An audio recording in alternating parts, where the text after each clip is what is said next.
Welcome to Deep Dive MH370, Episode 27, Landing MH370. Hello, I'm Andy Tarnoff, the publisher and founder of OnMilwaukee.com, a daily magazine and city guide and media company based in Milwaukee. And once again, I am joined by Jeff Wise, aviation journalist, international TV star, apparent slight Russian speaker, and and author of Taking of MH370, and I'm going to say star, or at least main guy in the Netflix documentary MH370, The Plane That Disappeared. Jeff, it is time to move into a new phase of the podcast. Yeah, I think that's true, Andy. We really got very granular, trying to establish a rock-solid foundation on some of the big picture items that we were kind of aiming at for our 10th anniversary. I think we established that. I think people seem to have been like, okay, we're buying it. Okay. So now what people are saying, and what I'm hearing from the comments and people emailing me and stuff is, okay, great. You've sort of raised questions about why it probably didn't go south. What would have happened if it went north? And I think that's maybe for the next couple episodes, we're going to sort of peel the onion on that a little bit. As we talked about in the last episode, that is the question that people always ask me, because I'm sure, like you've discussed this with 10 million people, and they always say, all right, fine. Where and why? Why? And today we are going to talk about where. Yeah. Frankly, this is the part that I'm most interested in, because also, as we talked about last week, I like to cut to the chase, and I know you're more of a methodical storyteller, but to me, the two pieces kind of work together, because it's all well and good to say the plane didn't go here, or maybe the plane didn't go here, but then you need the second part, which is maybe the plane went here. Yeah, I mean, it's fine to say, okay, listen, in the first part, we see the plane heading in this direction, so maybe that's the direction it went in. If in the second part, you're like, but yeah, it's actually, there was a huge wall that it couldn't have gone through or something. If we ran into some impenetrable barrier, whether literally or figuratively, that would be a problem. We would have wasted everyone's time. On the contrary, it gets just more and more interesting, in my estimation, as we sort of follow this thread further along the path. And so I think what we want to do today is look at the first part of that next stage of our journey, which is we're looking north, and we've posited that the plane went to the north. We've, in a previous episode, looked at where it would have gone, what air bases it would have gone near, where radar might have been that would have detected it, if any. And we kind of, where we left it, is that it was reaching its final transmission, the so-called seventh arc, and this was over Kazakhstan. Yeah. And so what we're going to look at today is, okay, if it went this way, if it got as far as this, what next? And I think presumably if somebody went through we've described a very elaborate, very sophisticated, very time-intensive, and somewhat risky undertaking. And so the question would be, well, presumably they didn't want to just die. They weren't going to their plan wasn't to fly at 6 hours north and then just whatever, we'll wing it. We'll take ourselves to a desert with vast, empty, scrubland where you really can't land at 777. Yeah. Presumably they would have had a goal in mind. You would think it wouldn't be a suicide mission, but certainly if Russian former KGB agents were participating in it, the possibility of death existed. So I don't want to rule that out. I mean, there's a difference between a possibility of death, which I think any military / espionage person, has to be aware of, and a suicide mission where you're like, I have no realistic expectation of surviving. I think whoever did this seemed very motivated. Yeah. And I don't think you get someone who's very motivated to do a series of really complicated and arcane things and then just die.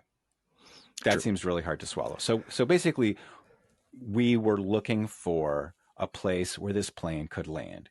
The idea being, you've taken this, you've flown through the middle of the night, thousands and thousands of miles. You've flown to Central Asia, and you're now going to look for a place to land where you can then either somehow hide the plane right where you are, or refuel it and go somewhere else. Right. So if they're hearing this for the first time, presuming they have not watched or listened to every single episode that we have published, we referred to this in great detail in episode 13. Mm-hmm. So that is a really interesting one to go back and rewatch. It's actually one of my favorite ones because it opened up my brain's possibility that this could have actually really happened. It sounded very theoretical until we spelled it out like that.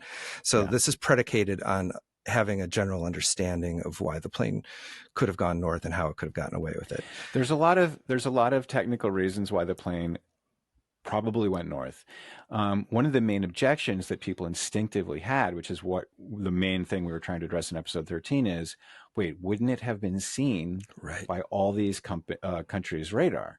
And we basically followed the entire path as it went over India, over Nepal, over part of China, up into Central Asia.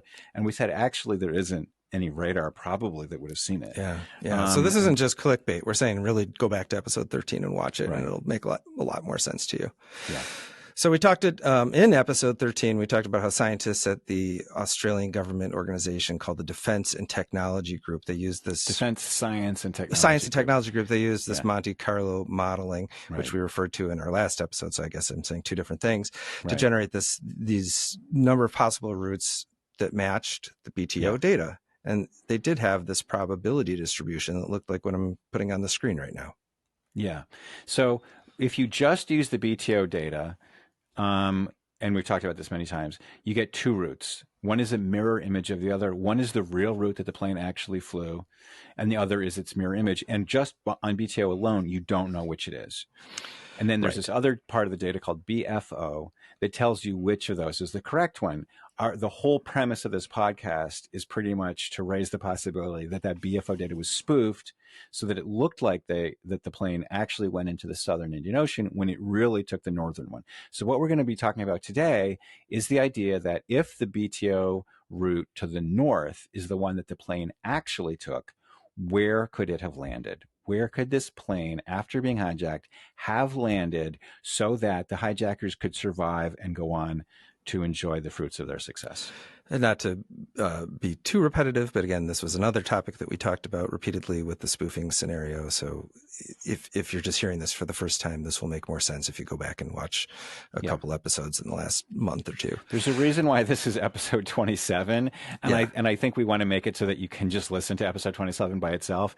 But there's 26 episodes before this that if your reaction to hearing this is like, wait, this is bonkers, there's a whole build up to this. There's a reason why we're talking about this. So you got to be kind of an expert, I think, in Google Earth because you were able, maybe you won't call yourself that, but you were able to take some of these paths and recreate them with these probability routes. I know that's what I'm calling them. I should clarify a little bit. Okay. That so when MH17 got shot down, I became super, super, super suspicious that the plane went south. I'm like, this really looks like an operation to the north. And I was the DSTG had not yet published the image that we've put on the screen. I basically myself just, as I've said before, the BTO rings themselves kind of tell you where the plane wanted to go. They're sort of like the speed that the plane flew is kind of embedded in the rings, and they match what a plane would do. So I was able to figure out where the plane would have gone if it went north. Later, the Australian officials published this much more rigorously scientifically generated series of routes, but it pretty well. Yeah, you weren't way off. You weren't. So this was definitely something that people were talking about back then. So, even before people were talking about it, I was looking at it. I was trying to figure out, is this something I should publish or not? And so I started playing with Google Earth, which is this amazing tool that had only recently become available. And it allowed me to really understand and grapple with this question in a way that, like, I don't have the mathematical chops to deal with three-dimensional spheres and intersecting arcs and all that. You don't need any of that. It makes it very intuitive and easy. So I was able to play with these routes. I was able to use this free satellite imagery to see what airports are there, to see what was close to the arc and so forth. And by about August of 2014, I was spending a ton of time obsessively looking at satellite No. maps. Can you You? believe that? Is that No, hard to believe? I can believe it because that checks out. But you did, in fact, you put some pins. Let's zoom in and put this up on the screen. Well, let's look at the big, so basically let's look at what the DSTG published Yeah. later and then flip it around. And this is the view. This is my kind of like just eyeballing what I think they thought the basically the width of the path was. It kind of gets wider as you go along because, the error increases as you go in time. But you wind up with this like a fan, a wedge, like a fan or a wedge, something like that. And so the wider range image, it shows basically from an arbitrary point in the Indian Ocean where these went over India, over Nepal, over Western China, etc. And if we zoom in, we can kind of see a fan, like a little rainbow of colors. And let me just explain this a little bit. The red lines on the left and right are my kind of eyeball approximations of what the DSTG thought was like this sort of eastern and western extremity of where their probability distribution lay. So they thought it was somewhere in between those two extremities. It's not a hard and fast line, but that's sort of like where the most of their probability lay. If you look at the colored lines, these correspond to the speed, the ground speed that this plane flew at. It's just a property of the geometry of these ping arcs that if you pick a speed, that corresponds to a route. And if you go 350 knots, that's the blue line. If you go 400 knots, it's the sort of orangish line. And then the bright green line, that's 450 knots. And personally, I think 450 knots is like the most similar to what a plane would be flying. And actually, it kind of doesn't matter how perfectly you got this set out because you're looking at various landing spots all over these things and analyzing them. So yeah. I'm just anticipating someone saying like, well, so what? He screwed around in Google Earth. You're not saying this is the answer. You're saying this is just kind of an area where you want to see where some potential landing spots If the plane went north, if we imagine that the plane went north and we imagine that they were looking for a runway, because planes need a 777 is not a helicopter. It needs to have a runway, a fairly long runway to land. So can we find, I mean, if there's nothing within 1,000 miles where a 777 could land, our theory has a problem, a big problem. Indeed. Fortunately, hey, we got one of our audience members, Keely, looked at this is why this is so important. Right. Keely is a fan of Deep Dive MH370. She looked at the map that we put up in episode 13 and she decided to search around the area and see what kind of runways that a 777 could land on. You did that too, but she continued the work even beyond, right? I did it. Victor Ianello did it. Various people have done it. But I mean, I love that people can listen to our podcast and be like, I want to get involved. I want to do this because I'm not a physicist. I have no particular special training. I can do this. I do have some, scientific training, but and thanks to tools like Google Earth, and as I said, I mean, I was able to do kind of this is something that like the CIA would have done in the old days. But you can do this like kind of it's intelligence gathering. It's open source intelligence gathering. This is way better than like Courtney Love looking at a satellite image and thinking it was a plane. Yeah, exactly. We haven't really nothing talked against much about Courtney that, Love. But this is really, I mean, this for people to use their eyeballs to just look and see what you find. So I think she found some really interesting possibilities. Right. So that's why I asked you how your Russian is, because every time we've tried to speak Russian, I've completely butchered it, and I'm super embarrassed. You want me to look at the like? Well, I'll try it, but then you can correct me because Keely has. Well, first of all, you can speak a little Russian, right? Nemnovo, a little bit. I mean, I'm terrible. I've been doing it for years. I find it very, very difficult. It's real hard. Okay. So, well, then you can embarrass yourself instead of me because Keely found 4 that you've marked on this chart that we're putting up here. We've got, here we go. Kyzylorda. Okay. Shymkent. Taraz. And Manas. Okay. They're all good. I mean, they all are nice long airstrips that you could land in, but they're all good in terms of like, they're all plausible, but they all have a problem that I find a big problem. And Yeah. I don't know, different people might have different opinions. And my problem is this: they're all south of the seventh arc, meaning the plane would have had to go to the seventh arc, reverse course, and then come back. In most cases, a pretty significant distance. And I think that because this plane would have been so low, this is so close to its maximum range. Yeah, it's on fumes at this point. It's on fumes at this point. And as a pilot myself, it's like when you are low on fuel, you want to get down. You're like the clock is ticking.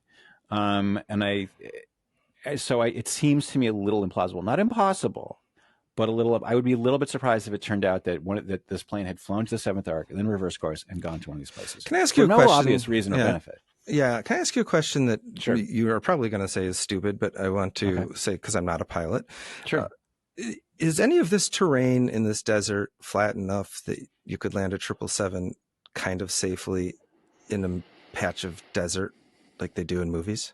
I don't think so. Okay. I mean, listen, with the caveat that I have not been here, I have kind of looked at pictures that people take like on the ground. It kind of looks like the American West. It's like part of sort of this scrubby kind of Mojave Desert type of thing. It's not a billiard table flat.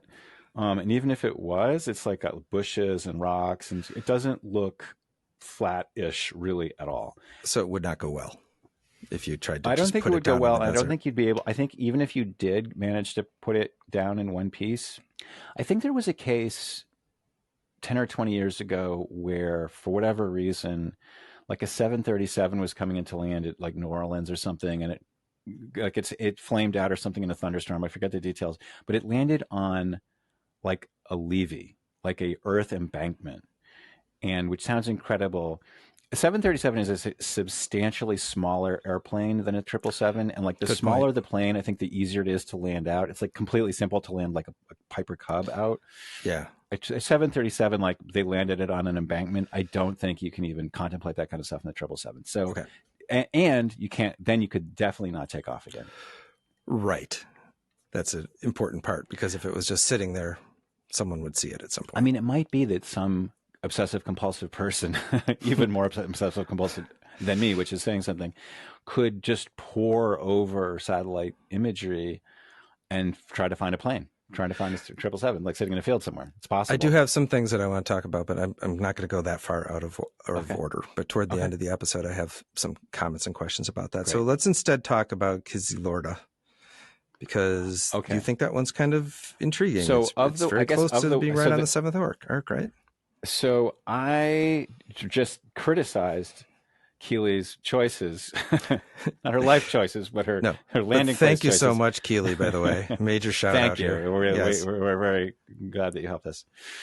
The one exception that I think maybe I agree with the possibility is Kyzylorda, and this is a city, and it is really right on the seventh arc. Its problem is that it's kind of too far to the west, meaning the plane would have gone quite fast.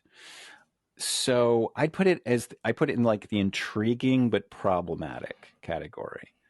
And again, I want to emphasize that all of these estimates are shrouded in uncertainty. There's uncertainty in the BTO data, although it's only a couple of kilometers. There's uncertainty most of all in the fuel model, because the plane will burn fuel differently depending on a couple of factors that we don't really know about. One of them is the winds. There is data for the winds aloft, but a lot of this is kind of interpolated from a very sparse data set of like weather balloons and things, and which were then used to generate models which have their own inaccuracies. So we don't really know what the winds were that this plane was flying through. That has a big effect on its range. Another thing we don't know about is what altitude this plane was flying at. This is the step climbs part that you're talking about? Right. As you burn fuel, the plane becomes lighter, and the altitude at which it flies most efficiently changes. It gets higher generally. Yeah. And so so the maximum efficiency, the maximum theoretical efficiency of a plane is actually gradually climbing as it burns fuel. And because you have to remain under air traffic control, usually you fly at a certain altitude, then you change that altitude, then you change that altitude. If you were not flying under air traffic control, like this plane definitely wasn't, Right. you could change it continuously, and maybe you could have a longer range, and maybe you could get to Kyzylorda. There are unknowns that we don't have. Also, the headwinds could have been stronger. There might have been some other. There's a lot we don't know. So all of this is shrouded. Okay. Let's talk about the phrase that I've been waiting since like April to talk about. Nice. Okay. The dirt mound. The dirt mound. Oh, no, wait. Have we gotten ahead of ourselves? Because yes, I definitely want to talk about the dirt mound. A story of madness and obsession. Well, we're going to explain why we're talking about the dirt mound, because just beyond Kyzylorda is a green oval on your map. Okay. About 56 kilometers across. The minute I started to think about the northern route, I was in the independent group. We were trading ideas back and forth. We didn't know that it didn't go north at first. We didn't have this BFO data sorted out. And there was a guy whose name will come up again. In fact, I think we might do a whole episode about him because he's quite a character. This guy named Richard Godfrey, who was one of the independent group. In passing, he tossed out the speculation, like, what if the plane went to Baikonur? And I was like, interesting. Now, as you look at this map, you'll see that there's a green oval that's beyond Kyzylorda. And this is called Baikonur. And Baikonur is an extremely interesting thing. It is it's like 56 kilometers across. It is Russian administered territory within Kazakhstan. Why is it a Russian administered territory within Kazakhstan? Because it's the Baikonur Cosmodrome. It's where, back when the Soviets under Stalin started their space program, they put it here in the middle of nowhere. Super top secret thing. Yuri Gagarin took up to space from here. And so this is Russian territory. And so if you're asking yourself, well, where did a bunch of Russian special forces team take a plane?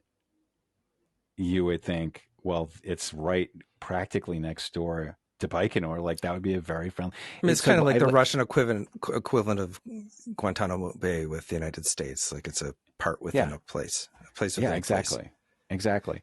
And one of the things that as I sort of read up on it, I thought it was really fascinating that the longest runway in Kazakhstan is at Baikonur.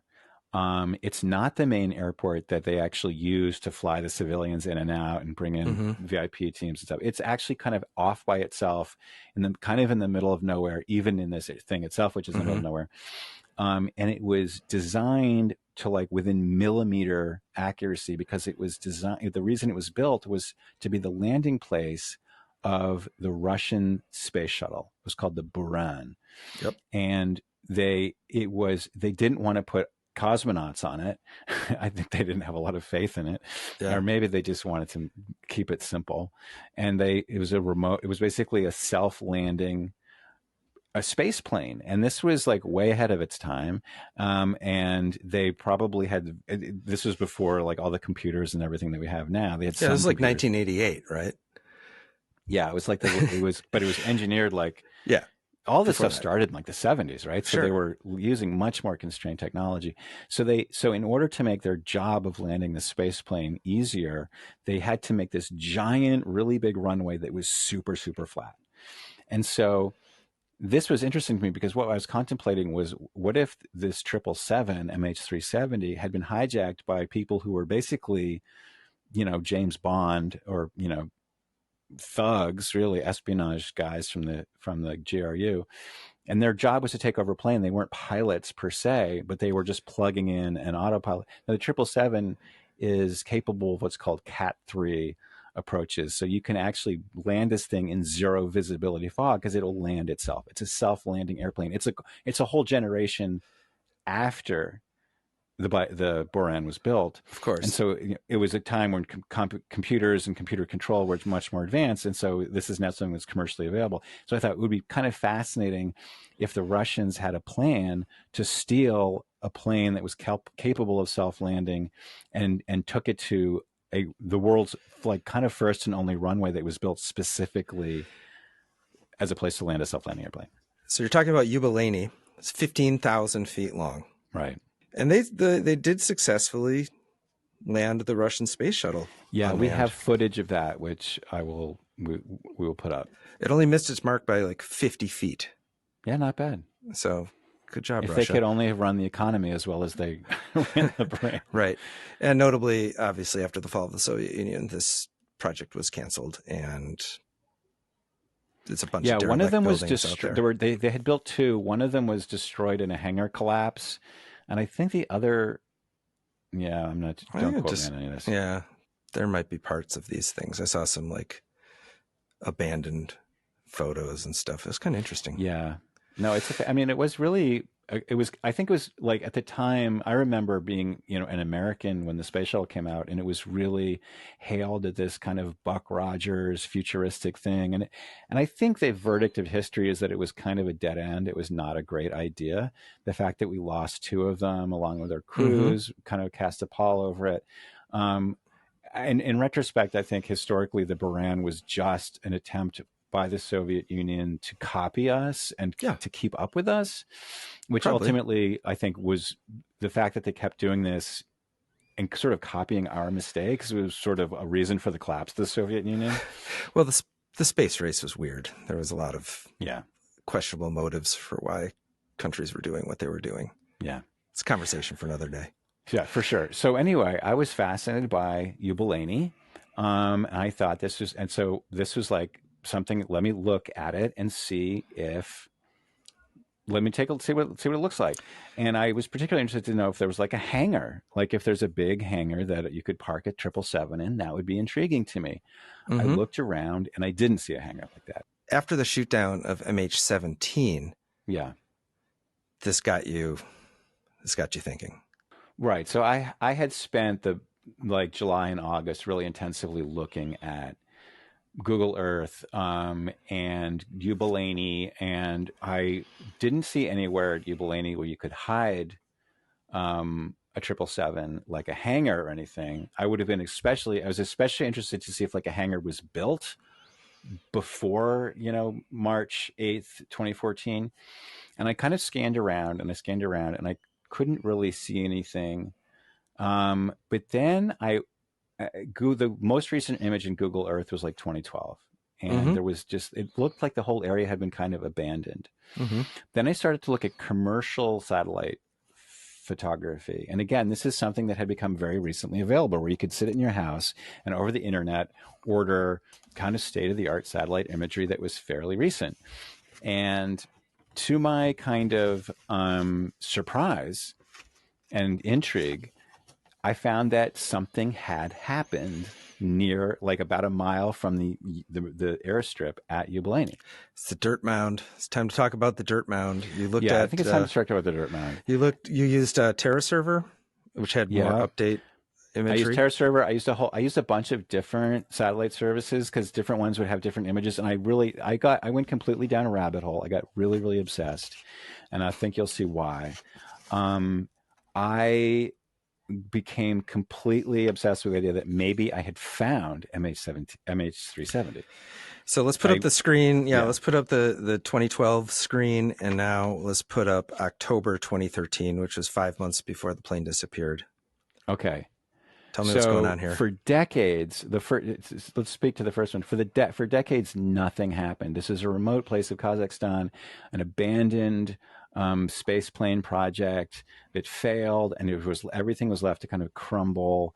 There was just like crap lying around, and apparently, from people who have been there, just the desert surrounding Baikonur is just filled with junk, like abandoned bunkers and just like scrap metal that just gets left.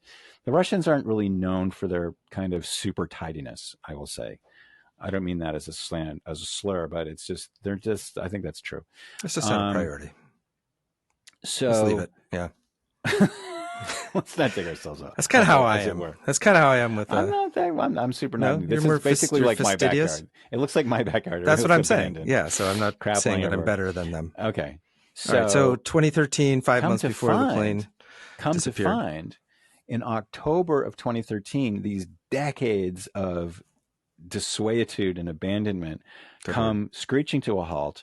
And there's this place that's about a mile from the landing strip where stuff is happening. What is happening? So there's this kind of, I think of it as a 6-story building. I'm not exactly sure how tall it is, but it's like a moderately sized building. It's not a skyscraper per se, but it's like an apartment block.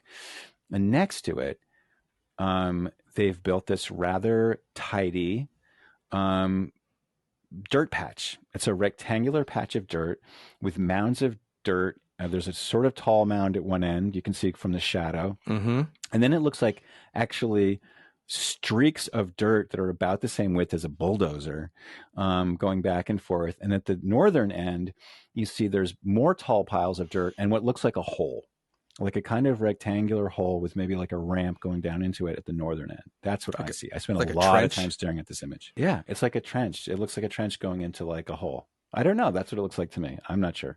Okay. Anyway, that's October of 2013. That's about, 5 or 6 months before the plane disappeared. Fall is setting in.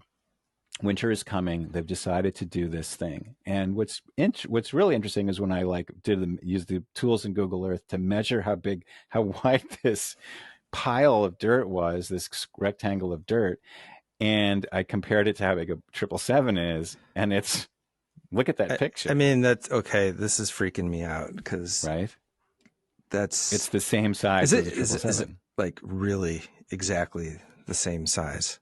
Right. You feel good about the accuracy of your scale here? Because it's not just a little bit similar to the size of a 777. It is exactly the size of a 777. So this is where like the hair on the back of my neck started to go up. Yeah. And I was like, holy moly. So this is where I actually was not earning any money at this point because I was just staring at satellite pictures. I was actually ordering satellite images, and I actually tried to do a deal with one of these companies to give me multiple ones because I really wanted to figure out what was going on. So I accumulated some pictures, and I'll show you what I found. Okay, so the next one is in December. Now snow has fallen. The dirt patch is, I spent a lot of time matching these two things up. The southern end is the same. It's now covered in snow. The building has been almost completely dismantled. The northern end of the dirt rectangle has moved. It now looks like a long trench instead of whereas before the trench was like a third of the width. Now it goes the whole way, but it's hard to tell if there's a hole or that's just a shadow. Really hard to tell. And to reiterate, this is 4 months before MH370 disappeared. 3 months. 3 months? Okay. Right? I don't know exactly what day in December it is, but yeah, pretty close. The next one is January 9th. A pretty good snow has fallen. You can actually see the tracks, the truck tracks going from where the building's almost completely dismantled up to the northeastern corner of this, where there's now, it seems like there's two streaks, like clearly something's happening between the building and the northern end of this dirt pile. The southern end of the dirt pile looks like it hasn't changed since October. So everything is happening in the north. What are they doing? Are they burying this material? I don't know. And then so finally, so that's January. There was kind of a gap in this coverage. And then I found another really pretty clear picture 2 days before the plane disappeared. And you can see where they have made this rectangle of dirt. It is not covered in snow. Pretty much to the north and west and south is covered in snow. And then where the building was, it's also not covered by snow. It looks like the building's now completely gone. And there's still junk lying around, but the building is gone. Okay. Then the next photo we have is 8 days after the plane disappeared. So in the mental state that I was in when all this was happening, I was like, is this the final resting place of MH370? Have I solved the greatest aviation mystery? And I was like, it's different, right? It's like this 2 days before and 8 days after looks really different. And I was like, I think that there was a hole and then they filled it in. And what did they fill in it with? Probably MH370. I was like, I feel like I have this site where they buried MH370. And I started like researching. It turned out that there was a Russian guy who had trespassed into this area. He had camped out at the Yubileyniy airstrip and like spent the night in like a abandoned bunker or something, and took pictures and posted it onto like Google Earth or one of these mapping sites.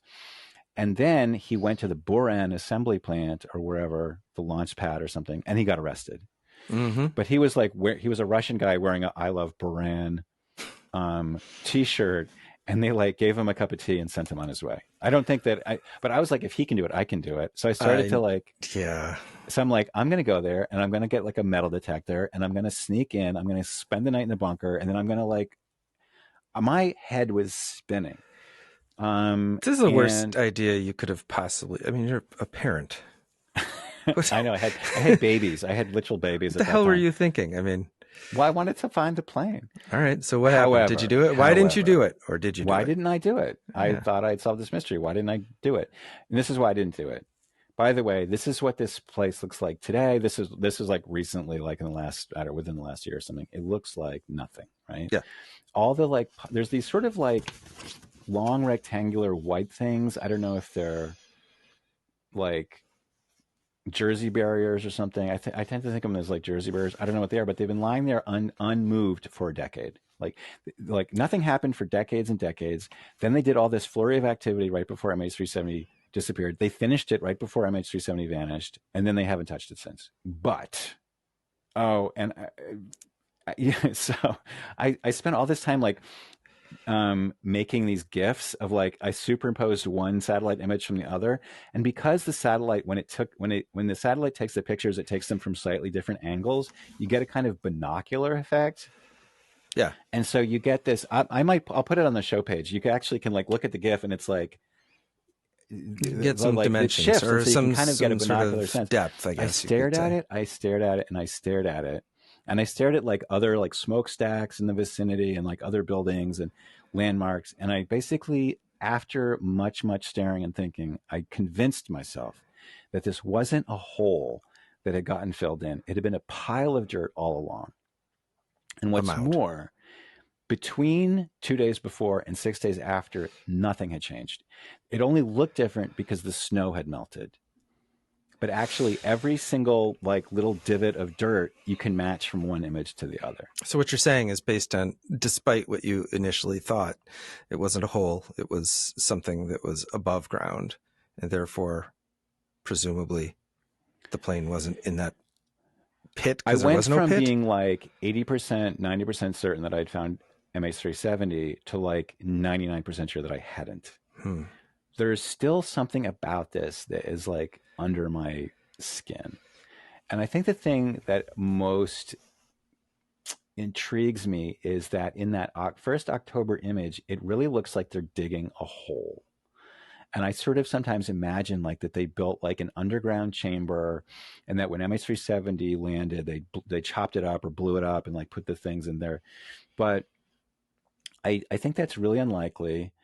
And I think that it doesn't make sense. I mean, I think like the simplest thing to do, there's no reason to dispose of MH370 at Yubileyniy, even if it did land in Yubileyniy.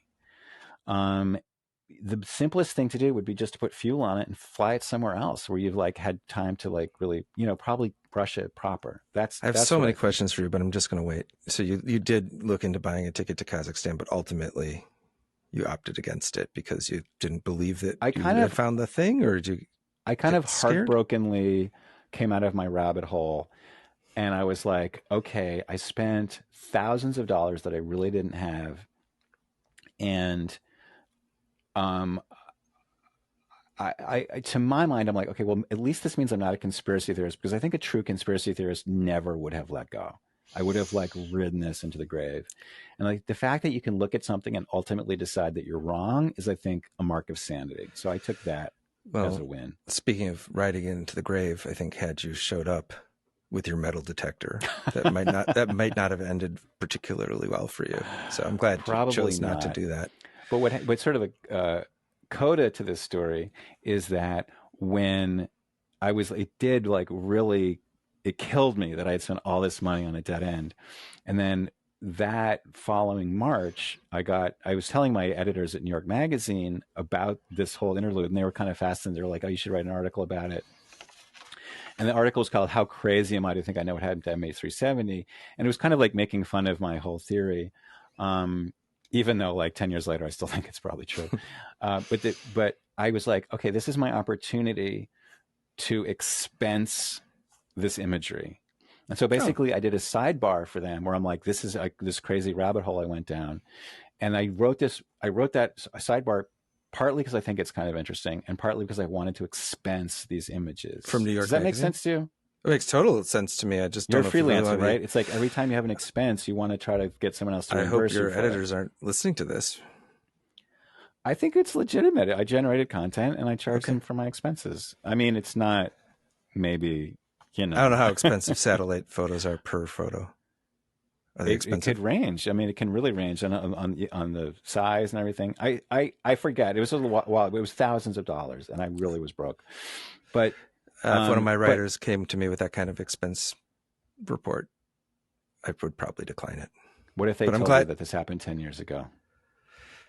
Then I would probably be fine with it. So okay. So I'm glad it worked out, Jeff. I also want to there's point one more out, thing I want to say, go on, which is that because I published it because I wanted to get reimbursed, not because I thought it was true. And I think I made it pretty clear in the sidebar that I don't think this is where MH370 ended up. But people are like, for years after, people are like, oh, you're the guy who thought they buried it in a dirt pile. And I'm like, I specifically did not say that. Fair enough. I'm not dissuaded, by the way, because first of all, you told me that you did actually talk to some construction experts who said that perhaps this was just a remediation type of situation. The construction debris was thrown in a trench, covered up. Well, that doesn't sound like remediation to me at all. That sounds like just throwing your garbage in a trench. I don't know. I agree. I mean, the timing is uncanny, no question about it. And I think this kind of gets back to an idea that we talked about with the simulator, which is it is possible for crazy, unlikely coincidences to happen. Victor Ianello, we've talked about him a lot. He spent a fair time puzzling over this in the different landing spaces. And so like in early 2015, he decided to take a more rigorous scientific approach. And he was like, okay, I was basically willing to say, okay, the plane went north. Let's find a runway. Victor was like, okay, let's look at the fuel burn. He did a very rigorous analysis of like what the winds were, how much fuel a plane would have burned, like where he tried to narrow down where this plane could have gone. And what he wound up concluding was that Kyzylorda and Yubileyniy are just way too far to the west. It would have required going too fast, and going too fast means burning too much fuel. I mean, maybe you could kind of imagine some scenario where through step climbing, they manage to get far enough that they could then, do a post-fuel exhaustion glide. It's all super dicey and like kind of unlikely. I gotta say that I know you guys aren't on particularly great terms right now, but I have to give some props to Victor. This guy did a ton of high-quality research. Yeah. I mean, and we were completely like hand in glove until the Blaine stuff. Well, the Blaine stuff, really. I mean, he was skeptical even after because we were kind of joking, saying like, if the Russians took this, they would have taken the care to plant some debris to make it look like. And so we sort of thought that the absence of debris was itself kind of like a problem with our theory. He was very much on board with me, and then he was even skeptical about Blaine's piece. But then eventually, very soon after that, he came around. He's like, Blaine must be telling the truth. Blaine must be on the up and up, etc. I know he's not going to do this, but Victor, if you're watching this, and I hope you are, but maybe you aren't, I really want you to come on the show because I want to hear this straight from the Victor's mouth. Yeah, I mean, not to get too far ahead of ourselves, but I do feel like ultimately a good goal of this podcast in terms of like global goals would be to try to get a kind of blue ribbon panel / trial by jury where you get some experts to kind of sit in judgment, and Victor gets to present his view of what happened and I get to present my view of what happened, and let the experts decide. And I know that Victor would totally do this. We've actually talked about it. I mean, not talked about it, but we like exchanged. I hope that happens. Let's move on to the next thing. Yeah. So, okay, you guys, or Victor specifically, thought that the plane probably, MH370 probably would not make it to Kyzylorda, right, or even the Cosmodrome, but they could have had no problem reaching the capital of Kazakhstan, the airport at Almaty. Right. So there's a big internet. There's actually a couple of airports around Almaty. Almaty. I mean, it used to be called Alma-Ata, and then it was Almaty. Okay. Um, correct. Somebody can correct me if I'm mispronouncing it. He also was looking at places further east. He was even looking at places in China. There's a place called Kucha Chuchi. Definitely mispronouncing that. Yeah, probably. But I feel like going into China is like a whole nother narrative. But Almaty is fascinating because it is so.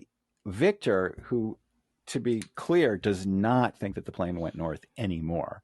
Right. He has vehemently said that he does not, even though if you've listened to all 26 previous episodes, you will know that Victor did a lot of the mathematical heavy lifting and produced a whole paper kind of explaining how a spoof would work, etc. But then he doesn't believe it actually was carried out. However, so he did this work basically and said, I think that this plane had enough fuel to get to Almaty without too much trouble. And if you look at where Almaty lies in comparison to the seventh arc, this is, to me, pretty incredible.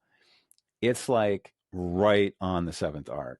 Okay, I gotta stop you. Would that not have been the most conspicuous thing in the world to land a 777 at the second largest runway in Kazakhstan, like a public international airport, I'm assuming?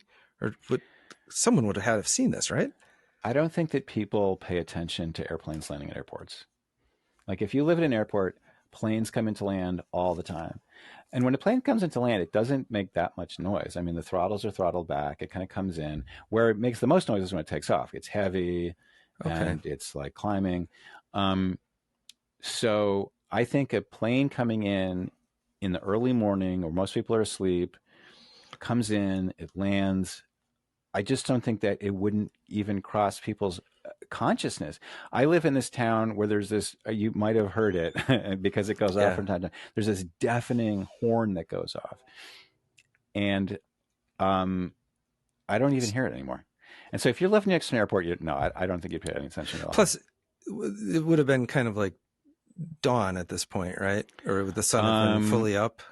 I haven't really done the math on Almaty. I do know that at Baikonur, it would have been like an hour and a quarter before dawn or something. And, maybe the light's growing in the sky. I think it's like it was shortly before dawn. And so you could land, refuel, take off, and like you wouldn't be seen by satellites. And probably if I were flying that plane, I would turn off some of the exterior lights. Just saying. Like, I don't want to light up the Malaysia Air logo. Yeah, for sure. Yeah, for sure. Now I'm just wildly speculating. Anyway, so you like this? So Almaty. So we're not saying that it went to Almaty necessarily, but it's a very good candidate. And we at the top of the show we said, if there's nowhere to land this plane within 1,000 miles, that's a big problem. So it turns out that that's not a problem. That there's at least one like super compelling candidate for where this plane could have gone. And the crux of this issue is that as long as it had somewhere to land in Kazakhstan and then go to the next place or be disposed of, maybe we'll never find out exactly where it landed, but all of these places or some of these places have some measure of probability to them. Yeah, I mean, I would say that if there's a problem with Almaty, it's that it's to the east. It lies to the east of the DSTG probability distribution. Okay. And the extent to which that's a problem, we just don't really know. We don't exactly know how the DSTG generated their parameters. We don't know how wide that kind of egg yolk kind of distribution really is, and that kind of sort of Gaussian probability distribution is built for a situation in which everything occurs sort of with random probability. And when you get into a situation where like somebody might have needed to make a turn to base or something, you're turning to maneuver to an airport, that might kind of make the technique unsound, as it were. Okay. All right, I've been holding these back. I have a couple questions that I've been waiting for you to answer. Okay. And we didn't talk about this in our pre-show meeting because I wanted to get your spontaneous You're hitting it to me. answer. I'm getting hit fresh. So get ready. Okay, so we have talked often about how radar does not cover the world. Like there's not this like eye in the sky that is constantly showing everything. Yeah. So it had that plane landed, refueled, put in a new pilot who knew how to fly the plane, taken off undercover. Would you say that by being in Kazakhstan, by being kind of a client state of the former Soviet Union, that we would also not know, the West, that is, would not have known where it went after that? Were they home free once they got into Kazakhstan? Yeah, I think so. I mean, definitely, if you're the GRU, if you're Russian military intelligence or any arm of the intelligence apparatus of the state, then yeah, you know where the radars are turned on or off. You can have the radars turned on or off. Right. So it seems to become all these problems become trivial after that point. The reason I ask is because then there are also these satellite photos that are available to everyone, but had it sat on this runway for too long, the next day there would have been pictures of a plane sitting there. Yeah. Yeah. So if it landed, it had to get out of there, whether it be in a dirt mound or taken off in kind of a hurry. Presumably. What we don't know is, I think that if you're in this business, you know where the assets are. The disadvantage of a satellite vis-a-vis a plane is that its path is entirely predictable. Like you can set your watch by when the enemy spy satellite is overhead. Right. So if you time your activities to match where they are, you can get away with stuff. Another consideration is that we don't know if Western intelligence knows what happened to MH370 or not. Like, we know that in the case of Syrian chemical use, Barack Obama said that there's a red line. If you use chemical weapons, we will punish you. And Bellingcat, using their own open source intelligence techniques, were able to prove very compellingly that in fact this red line had been crossed, embarrassing the Obama administration because they didn't do anything. And so there can be incentives to pretend like you don't know stuff that you actually do know. That's absolutely right. So my second question is actually more of like a comment than a question. You seem to feel pretty good that this plane landed safely, and I've kind of always wondered, like, okay, I understand that they intended to land it safely, but I don't see any evidence that the plane didn't crash, because this was pretty complicated. I mean, stealing this plane and pulling this off would have been pretty hard. So had it crashed somewhere in a former Soviet client state, we wouldn't know about that either. I mean, if somebody wanted to undertake a visual search of satellite photography from that era and like look within 100 miles of the seventh arc and see if they can find scorch marks, I think it would be pretty visible. And I've looked around, not in a super methodical or detailed way, but like I wouldn't object to that project at all. And really the reason I'm asking you about this is you believe that the plane actually landed and didn't crash, because I don't have any certainty about either one of those outcomes.